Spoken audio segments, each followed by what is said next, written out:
நம்முடைய கர்த்தராகிய இயேசு கிறிஸ்துவின் பரிசுத்த நாமத்துக்கு கொடி கொடி கொடி கொடி சூத்திரம் உண்டாவதாக. ஆமேன். நீங்களாம் கர்த்தருக்குள் சந்தோஷமாக இருக்கீங்களா? கர்த்தருக்குள் சந்தோஷமாக இருப்பதே நம்முடைய பலனாக இருக்கிறது. அல்லேலூயா. ஆமேன். நம்ம நேராக வேத தியானத்துக்கு போயிடலாம். நம்ம 27 அதிகாரம் வரலையும் மகிமையான காரியங்களை, அதாவது ரகசியங்களை கர்த்தர் நமக்கு வெளிப்படுத்திட்டு வந்துன்னு இருக்காங்க ஆவியானவர், இல்லைங்களா?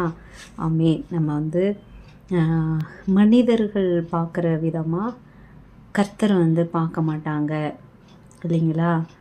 நம்ம ரெபேக்காவை தியானிக்கிறதே இல்லை, இல்லைங்களா? இந்த தேவ சித்தத்தை நிறைவேறத்துக்கு ஒரு முக்கியமான காரணம் யாருன்னா ரெபேக்கா.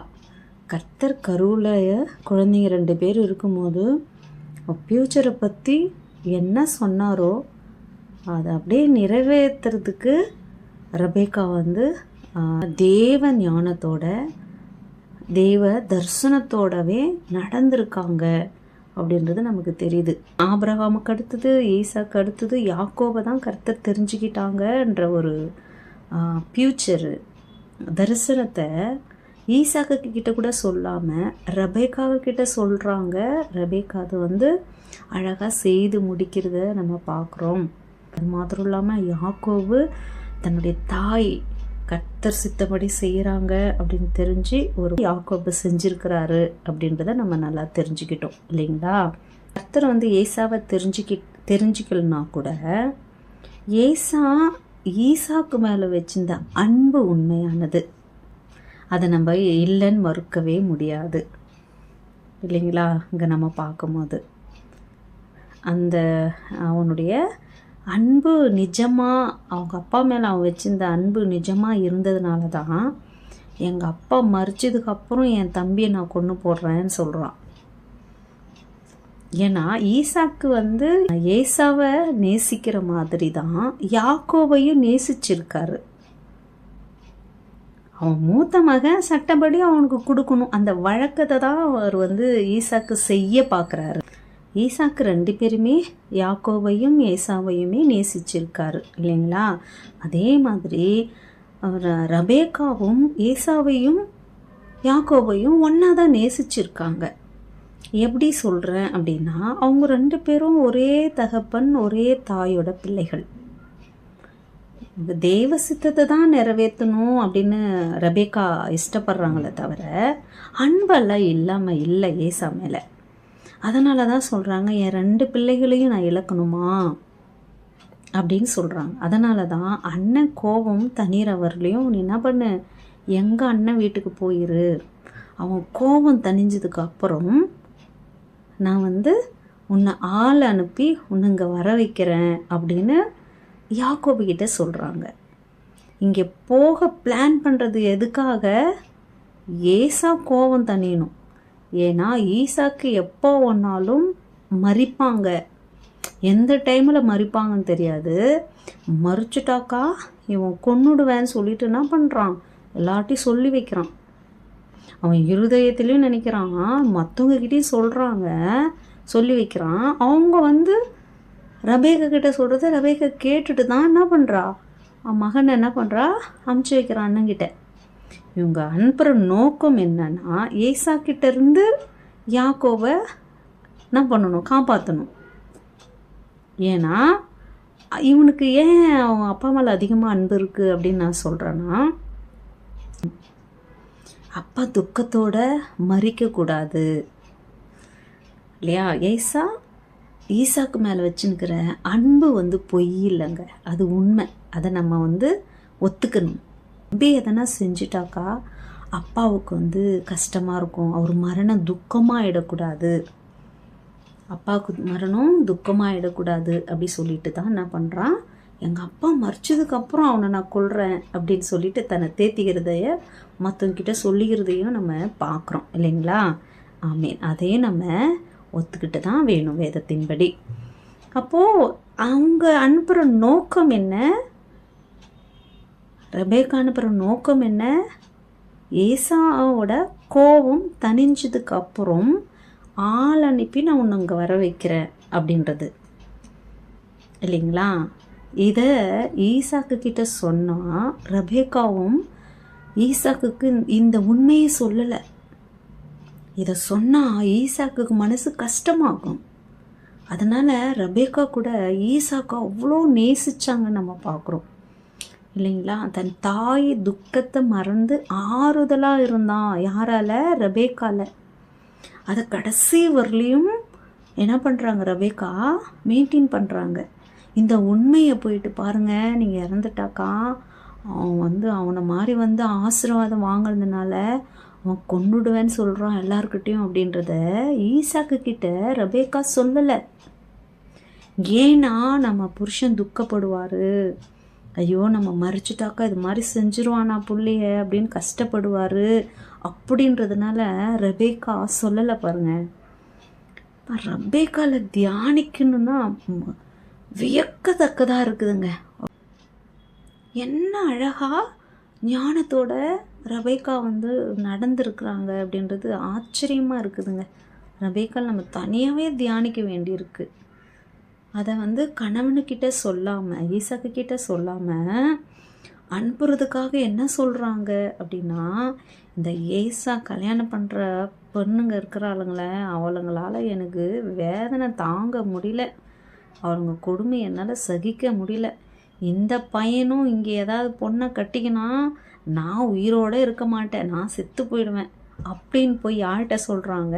ஈசாக்கு கிட்ட ரெபேக்கா சொல்கிறாங்க. அது உண்மையும் கூட, பொய் இல்லை இல்லைங்களா, அது உண்மையும் கூட. ஏன்னா ஈசாக்குக்கும் ஏசா கட்டினுக்கிற மருமக 2 பேருமே பிடிக்கல நம்ம பார்க்குறோம். ஏன்னா 2 பேருக்குமே மனநோவாக இருந்தாங்க அப்படின்னு தான் வேதம் சொல்லுது. அதை இவங்க என்ன பண்ணுறாங்க, யூஸ் பண்ணிட்டு போய் சொல்கிறாங்க, இந்த பெண்களால் என்னால் முடியல, இவனும் இங்கே எதனா ஒரு பொண்ணை கட்டிக்கினா நான் அதுக்கப்புறம் உயிரோடு இருந்து என்ன நான் செத்தே போகலாம் அதோட அப்படின்னு சொன்ன உடனே ஈசாக்கு என்ன பண்ணுறாரு, அவரே யாக்கோபை கூப்பிட்டு ஆசீர்வதித்து, இங்கே இருக்கிற பொண்ணுங்களை கல்யாணம் பண்ணிக்காம நீ என்ன பண்ணு, உங்கள் அம்மாவோட அண்ணன் வீட்டுக்கு போய் அங்கே இருக்கிற ஒரு பொண்ணுங்களை நீ கல்யாணம் பண்ணிக்க அப்படி சொல்லிட்டு கர்த்தர் ஆபிரகாமுக்கு என்னெல்லாம் சொல்லி ஆசீர்வதித்தாரோ, கர்த்தர் ஈசாக்குக்கு என்னெல்லாம் சொல்லி ஆசீர்வதித்தாரோ அது எல்லா ஆசீர்வாதத்தையும் மனதார ஈசாக்கு திரும்ப 2வது முறை ஆசீர்வதித்து என்ன பண்ணுறாங்க, அனுப்பி வைக்கிறாங்க. அல்லேலூயா, ஆமேன். என்ன அழகா ஞானத்தோட ரெபேக்கா நடந்திருக்கிறாங்க அப்படின்றது ஆச்சரியமாக இருக்குதுங்க. ரெபேக்கால் நம்ம தனியாகவே தியானிக்க வேண்டியிருக்கு. ரெபேக்காவுக்காக கர்த்தருக்கு கோடி கோடி சோதரை சொல்கிறேன். இந்த தேவ சித்தத்தை அவங்க அழகாக செஞ்சுட்டு வர்றதை பார்த்து அப்போ நம்ம அப்படியே என்ன பண்ணுறோம், நம்ம பார்க்குறோம் இல்லைங்களா. 28ஆம் அதிகாரத்தில் கர்த்தர் நமக்கு என்ன சொல்லித்தராங்க அப்படின்னு பார்க்கலாம். 28:1 ஈசாக்கு யாக்கோபை அழைத்து அவனை ஆசீர்வதித்து, நீ கானானியருடைய குமாரத்திகளில் பெண் கொள்ளாமல் எழுந்து புறப்பட்டு பதான் அராமில் இருக்கிற உன் தாயினுடைய தகப்பனாகிய பெத்துவேலுடைய வீட்டுக்கு போய் அவ்விடத்திலே உன் தாயின் சகோதரனாகிய லாபானின் குமாரத்திகளில் பெண் கொள் என்று அவனுக்கு கட்டளையிட்டான். சர்வ வல்லமையுள்ள தேவன் உன்னை ஆசீர்வதித்து நீ பல ஜன கூட்டமாகும்படி உன்னை பலுகவும் பெருகவும் பண்ணி, தேவன் ஆபிரகாமுக்கு கொடுத்ததும் நீ பரதேசியா தங்குகிறதுமான தேசத்தை நீ சுதந்திரித்து கொள்ளும்படி ஆபிரகாமுக்கு அருளிய ஆசீர்வாதத்தை உனக்கும் உன் சன்னதிக்கும் அருள்வாராக என்று சொல்லி ஈசாக்கு யாக்கோபை அனுப்பிவிட்டான். அப்போது அவன் பதான் அராமில் இருக்கும் சீரியா தேசத்தானாகிய பெத்துவேலுடைய குமாரனும் தனக்கும் ஈசாக்கும் தாயாகிய ரெபேக்காலின் சகோதரனுமான லாபானிடத்திற்கு போக புறப்பட்டான். அப்படி நம்ம அங்கே பார்க்குறோம். அப்படியே நம்ம ஈசாக்கு யாக்கோபை சமாதானத்தோட ஆசீர்வதித்து அனுப்புகிறாங்க. யாக்கோபு போகிறாங்க. போயின்னு இருக்கும்போது அங்கே சாயங்காலம் ஆகிடுது இல்லையா. அப்போ என்ன பண்ணுறாங்க, நம்ம இங்கே படுத்துக்கலாம் அப்படின்னு சொல்லி படுக்கிறாங்க. இப்போ நம்ம தலைகாணியெல்லாம் இல்லாத படுக்க மாட்டோம்ல, நமக்கு தலைக்கு ஏதோ ஒன்று இருந்தால் தான் தூக்கம் வரும் நமக்கு. அப்போ ஒரு கல் ஒன்று கிடக்கு, தலைக்காணியாக சப்போர்ட்டுக்கு தான் வச்சு படுக்கிறாங்க. அப்போ கர்த்தர் பேசுகிறாரு. அது இல்லையா, முத யாக்கோபுக்கு கர்த்தர் என்ன பண்ணுறாங்க, ஒரு ஏணி வானத்தை தொட்டுன்னு இருக்குது, அங்கே ஏஞ்சல்ஸ் இறங்கி ஏறுறத பார்க்குறாரு. அங்கே கர்த்தர் நின்று யாக்கோபு கிட்ட பேசுகிறாரு. இப்போ கர்த்தரே இதை சொல்கிறாரு, அப்படி ஆசீர்வதிக்கிறாரு. அதை மாத்திரம் நம்ம பார்க்கலாம். 11 ஆதியாகமம் 28:11. ஒரு இடத்திலே வந்து சூரியன் அஸ்தமித்தபடியினால் அங்கே ராத்தங்கி அவ்விடத்து கற்களில் ஒன்றை எடுத்து தன் தலையின் கீழ் வைத்து அங்கே நித்திரை செய்யும்படி படுத்துக்கொண்டான். அங்கே அவன் ஒரு சொப்பனம் கண்டான். இதோ, ஒரு ஏணி பூமியிலே வைக்கப்பட்டிருந்தது. அதன் நுனி வானத்தை எட்டியிருந்தது. அதிலே தேவதூதர் ஏறுகிறவர்களும் இறங்குகிறவர்களுமாய் இருந்தார்கள். அதற்கு மேலாக கர்த்தர் நின்று, நான் உன் தகப்பனாகிய ஆபிரகாமின் தேவனும் ஈசாக்கின் தேவனுமாகிய கர்த்தர், நீ படுத்திருக்கிற பூமியை உனக்கும் உன் சன்னதிக்கும் தருவேன். உன் சன்னதி பூமியின் தூளை போலிருக்கும். நீ மேற்கேயும் கிழக்கேயும் வடக்கேயும் தெற்கேயும் பரம்புவாய். உனக்குள்ளும் உன் சன்னதிக்குள்ளும் பூமியின் வம்சங்கள் எல்லாம் ஆசீர்வதிக்கப்படும். நான் உன்னோட இருந்து நீ போகிற இடத்திலெல்லாம் உன்னை காத்து இந்த தேசத்துக்கு உன்னை திரும்பி வரப்பண்ணுவேன். நான் உனக்கு சொன்னதை செய்யும் அளவும் உன்னை கைவிடுவதில்லை என்றார். அல்லேலூயா! என்ன மகிமையான ஆசீர்வாதத்தை கர்த்தர் யாக்கோபுக்கு சொல்கிறார் பாருங்க, இல்லைங்களா? ஜனத்துக்குள்ளும் சன்னதிக்குள்ளும் தான் ஆசீர்வதிக்கப்பட்டிருப்பாங்க அப்படின்னு சொல்லிட்டு அங்கே கர்த்தரே சொல்கிறத நம்ம பார்க்குறோம். அப்போ யாக்கோபு தான் முத பரலோகத்தையே பார்த்துருக்காரு. இது வானத்தின் வாசல் அப்படின்னா பரலோகம் திறந்திருக்கிறதையும் கர்த்தர் அங்கே இருக்கிறதையும் ஏஞ்சல்ஸையும் என்ன பண்ணியிருக்காங்க? முத பரலோகத்தை பார்த்தவர், கர்த்தரை பார்த்தவர் யாரு? யாக்கோபு. அல்லேலூயா! ஆமென். ஆமாம், ரொம்ப சந்தோஷமாக இருக்குது இல்லையா? ஆமாம், அப்படி நம்ம அங்கே பார்க்குறோம். அது மாத்திரம் இல்லை, அவங்க யாக்கோபு சொல்கிறாரு, ஐயோ இந்த ஸ்தலம் எவ்வளோ பயங்கரமாக இருக்கிறது. இது தேவனுடைய வீடே அல்லாமல் வேற அல்ல, இது வானத்தின் வாசல் அப்படின்னு அப்படின்னு இது ரொம்ப எவ்வளோ மகிமையாக இருக்கிறது தான் அப்படி சொல்கிறான். வாசலையே, பரலோக திறந்திருக்கிற வாசலையே யாக்கோபு முத அங்கே பார்க்குறது நம்ம தெரியுது இல்லையா? அந்த இடத்துக்கு அவர் பெத்தல் அப்படின்னு பேர் வைக்கிறாங்க இல்லையா? ஆமென். அது மாத்திரம் இல்லை, 20 அப்பொழுது யாக்கோபு, தேவன் என்னோட இருந்து நான் போகிற இந்த வழியிலே என்னை காப்பாற்றி உண்ண ஆகாரமும் உடுக்க வஸ்திரமும் எனக்கு தந்து என்னை என் தகப்பன் வீட்டுக்கு சமாதானத்தோடு திரும்பி வர பண்ணுவாரானால் கர்த்தர் எனக்கு தேவனாயிருப்பார். நான் தூணாக நிறுத்தின இந்த கல் தேவனுக்கு வீடாகும். தேவரீர் எனக்கு தரும் எல்லாவற்றிலும் உமக்கு தசமமாகவும் செலுத்துவேன் என்று சொல்லி பொருத்தனை பண்ணி கொண்டான் அப்படின்னு நம்ம பார்க்குறோம் இல்லைங்களா? உணவும் உடுக்க உடையும் தந்து சமாதானத்தோடு நான் என்னை கர்த்தர் இங்கே திரும்பி வந்தால் இந்த தரிசனமான இந்த இடத்துல நான் கர்த்தருக்கு ஒரு ஆலயத்தை கட்டுவேன்றான். அப்போல்லாம் பலிப்பிடம் தான் சொல்லுவாங்க இல்லையா? எல்லாவற்றிலும் கர்த்தருக்கு நான் தசம பாகம் கொடுக்குவேன் அப்படின்னாங்க. ஒரு பொருத்தனையும் யாக்கோபு செய்கிறத நம்ம பார்க்குறோம். நம்ம 21வது அதிகாரத்தை பார்த்தாக்கா என்ன பண்ணுறாங்க, அவங்க மாமா இருக்கிற ஊருக்கு யாக்கோபு வராங்க. வந்ததுக்கப்புறம் அவங்க கேட்குறாங்க, இதை மாதிரி எங்கள் மாமா லாபான் உங்களுக்கு தெரியுமா, அவர் நல்லா இருக்காரா அப்படின்னு சொல்லிட்டு அங்கே ஆடு மேய்க்கிறவங்க கிட்டே கேட்குறாங்க, மேய்ப்பர்கிட்ட. அதுக்கு அங்கே இருக்கிறவங்க சொல்கிறாங்க, நல்லா இருக்காரு, அவங்க மகன் என்ன பண்ணியிருக்காங்க, ஆடு அவங்க தான் மேய்க்க வந்திருக்காங்க அப்படின்னு சொல்லிட்டு சொல்கிறாங்க. அதற்கு அவர்கள், இது 7, அப்பொழுது அவன், இன்னும் வெகு பொழுது இருக்கிறதே, இது மந்தைகளை சேர்க்கிற வேலை அல்லவே, ஆடுகளுக்கு தண்ணீர் காட்டி இன்னும் மேய விடலாமே என்றான். அதற்கு 8, அதற்கு அவர்கள், எல்லா மந்தைகளும் சேரும் முன்னே அப்படி செய்யக்கூடாது, சேர்ந்த பின் கிணற்றின் வாயிலுள்ள கல்லை புரட்டுவார்கள், அப்பொழுது ஆடுகளுக்கு தண்ணீர் காட்டுவோம் என்றார்கள். அவர்களுடைய அவன் பேசி கொண்டிருக்கும் போதே அவன் தகப்பனுடைய ஆடுகளை மேய்த்து கொண்டு வந்த ராகில் அந்த ஆடுகளை ஓட்டி கொண்டு வந்தால், யாக்கோபு தன் தாயின் சகோதரனான லாபானுடைய குமார்த்தி ஆகிய ராகிலையும் தன் தாயின் சகோதரனாகிய லாபானின் ஆடுகளையும் கண்டபோது யாக்கோபுக்கு கிணற்றின் வாயில் இருக்கிற கல்லை புரட்டி தன் தாயின் சகோதரனாகிய லாபானின் ஆடுகளுக்கு தண்ணீர் காட்டினான். பின்பு யாக்கோபு ராகேலை முத்தம் செய்து சத்தமிட்டு அழுதான் அப்படின்னு நம்ம பார்க்குறோம். சரிங்களா? இதை நம்ம நமக்கு நெருக்கமானவங்க, நம்ம சொந்தக்காரங்களெல்லாம் ரொம்ப வருஷமாக பார்க்காம இருந்து நம்ம பார்க்கும்போது வந்து நம்ம என்ன பண்ணுவோம், உடனே கட்டி பிடிச்சி முத்தம் கொடுப்போம் இல்லைங்களா? இது வந்து ஒரு வழக்கமான ஒன்று. அந்த நல்ல பழக்கமெல்லாம் இப்போ இல்லைங்க இல்லைங்களா? அந்த நல்ல பழக்கம்லாம் இப்போ இல்லை.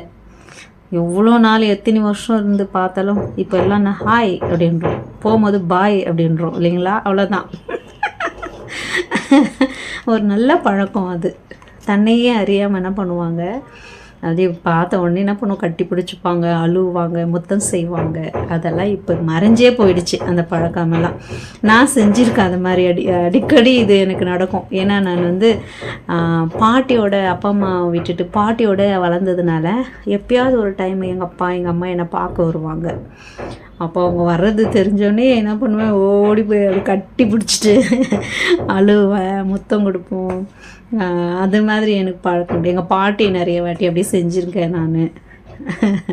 அப்படி கட்டி பிடிச்சி அழுறது, முத்தம் கொடுக்கறது, இது அங்கே பாட்டிக்கிட்ட அப்பா அம்மா கிட்ட நான் அடிக்கடி செஞ்சுருக்கேன்.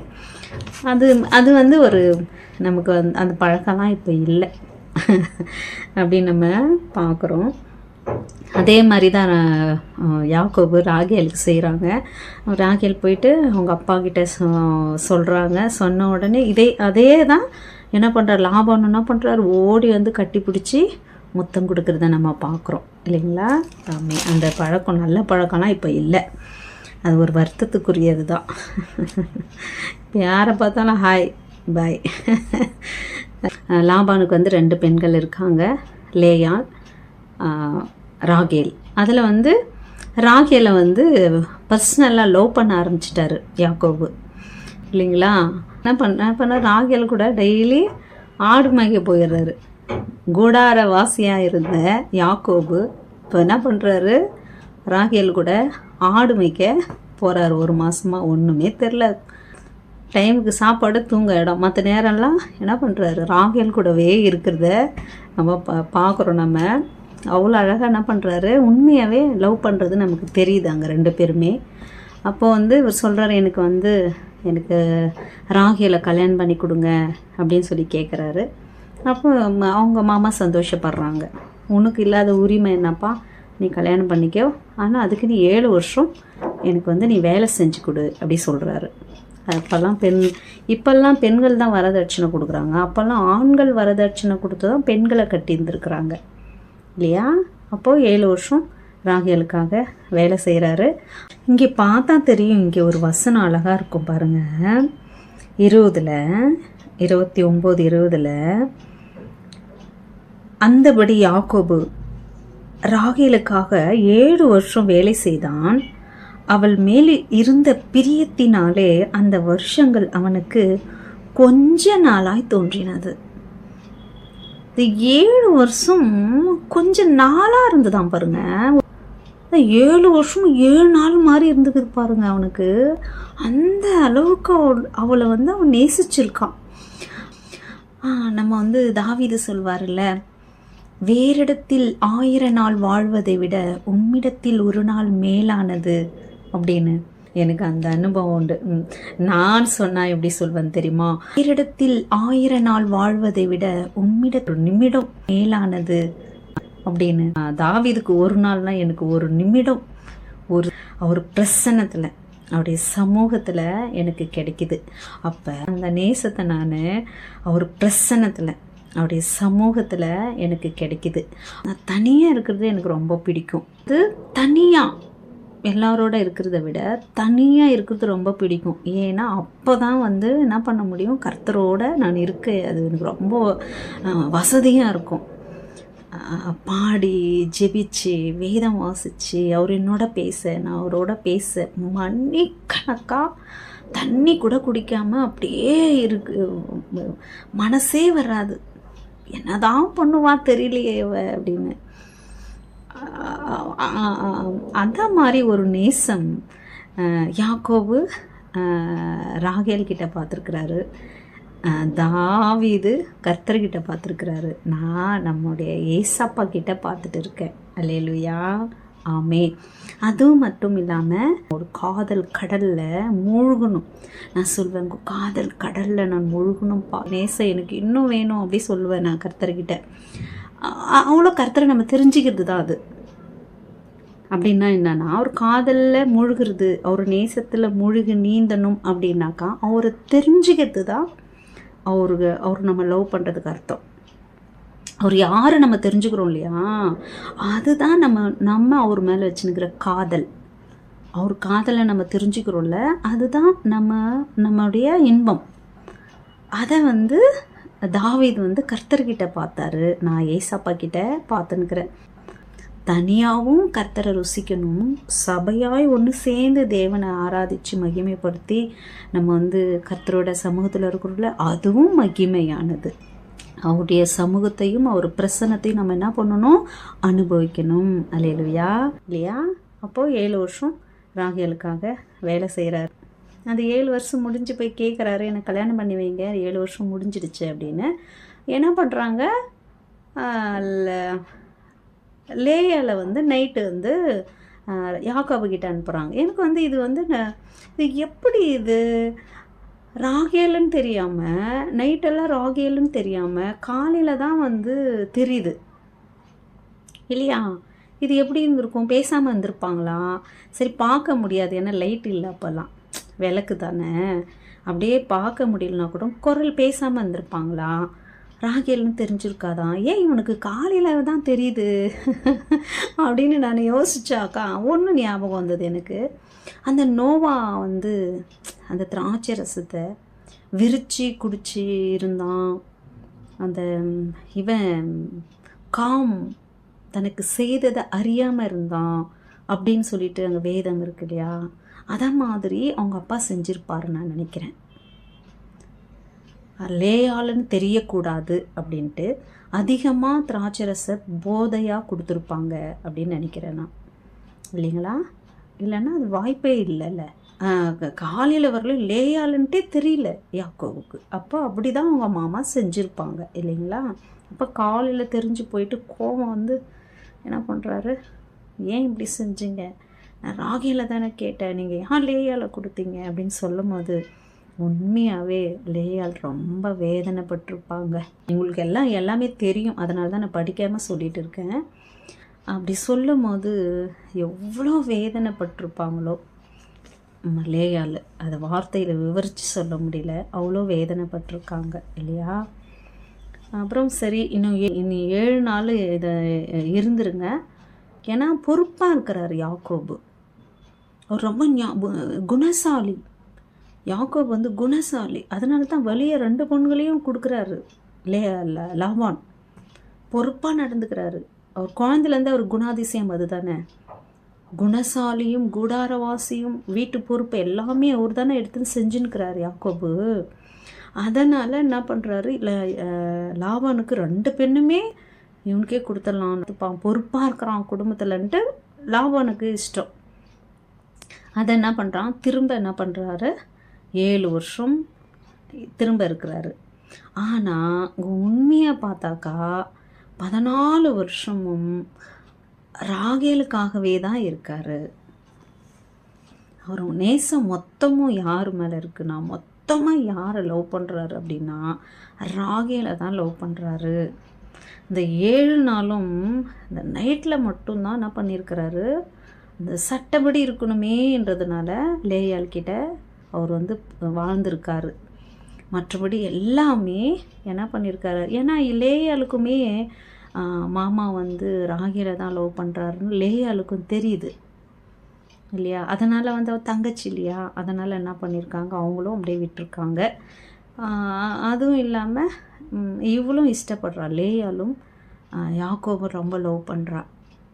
ஒன் சைடு லவ்னு சொல்லுவாங்க பாருங்கள், அதை மாதிரி லவ் பண்ணுறா. அதனால் என்ன பண்ணுறா, அவளுக்கும் அந்த ஒரு பாதிப்பு தெரில, என்னம்மா மாமா வச்சே அப்படின்னு. இவன் நேசத்தால் தான் யாக்கோபோட லேயால் இருக்கிறது நமக்கு தெரியுது. ராகேலையும் என்ன பண்ணுறாங்க, கல்யாணம் பண்ணி வைக்கிறாங்க நமக்கு தெரியுது. ஆனால் இங்கே ஒரு இங்கே அழகாக ஒரு வார்த்தை இருக்குது பாருங்கள்.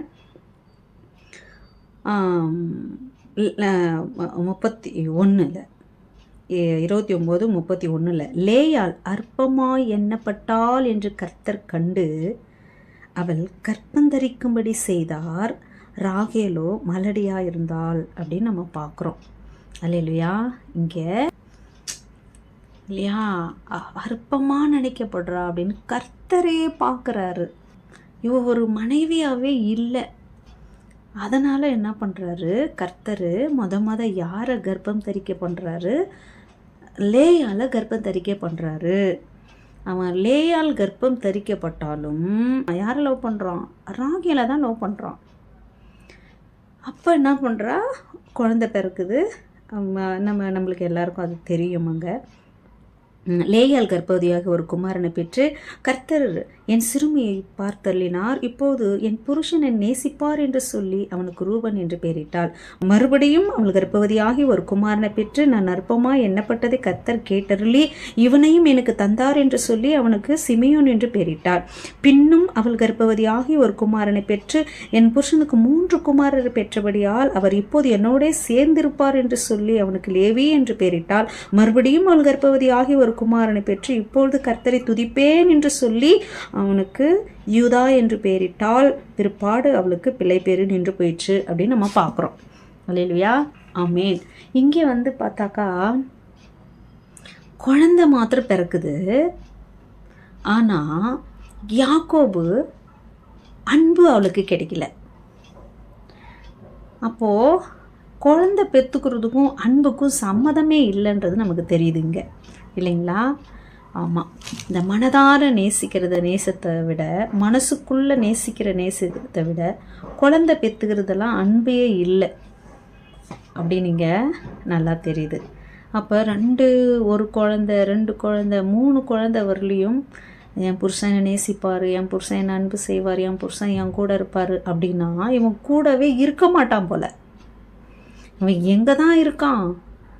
ராகேல்கிட்ட தான் இருக்கான் ராவும் பகலும். எப்பயா ஒரு டைமை தான் இங்கே லேயாள்கிட்ட வருவான் மாதிரி இருக்குது. அதை இவனா லேயாள் 3 குழந்தைக்கு அப்புறம் 4ஆவது குழந்தை தான் லேயாளுக்கு தெரியுது கர்த்தர் தான் நம்மளை நேசிக்கிறாரு, அவரு தான் நம்மளுக்கு குழந்தைய கொடுக்குறாரு, கர்த்தர் என்னை நேசிக்கிறாரு அப்படின்றத தெரிஞ்சு என்ன பண்ணுறா?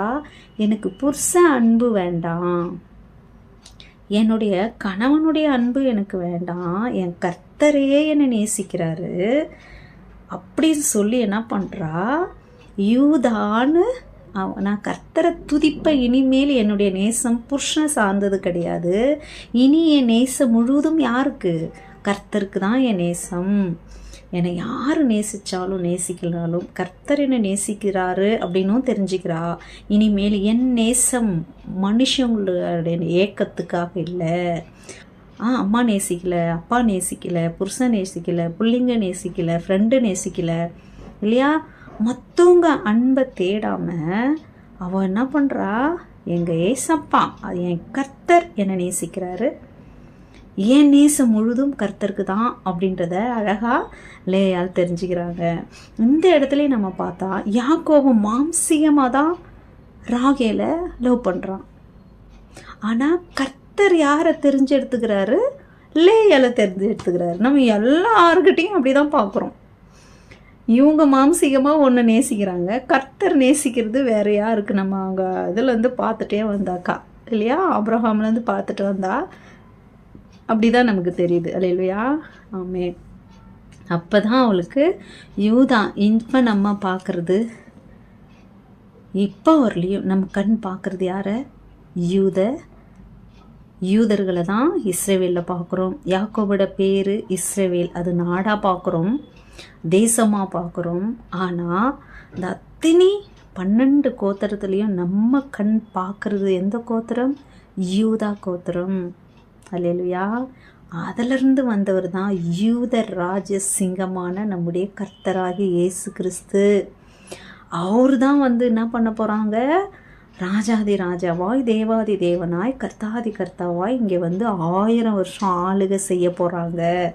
நம்மலாம் என்ன பண்ண போகிறோம்? ராஜாக்களும் ஆசாரியர்களுமா இந்த பூமியில் ஆளுகை செய்ய போகிறோம். அல்லேலூயா, ஆமேன். கர்த்தர் பார்க்குற விதம் வேற, மனிதர்கள் பார்க்குற விதம் வேற. அல்லேலூயா. பரலோக பாதை என் இயேசு, பரலோக பாதை என் இயேசு, பரலோக பாதை என் இயேசு, பரலோக பாதை என் இயேசு.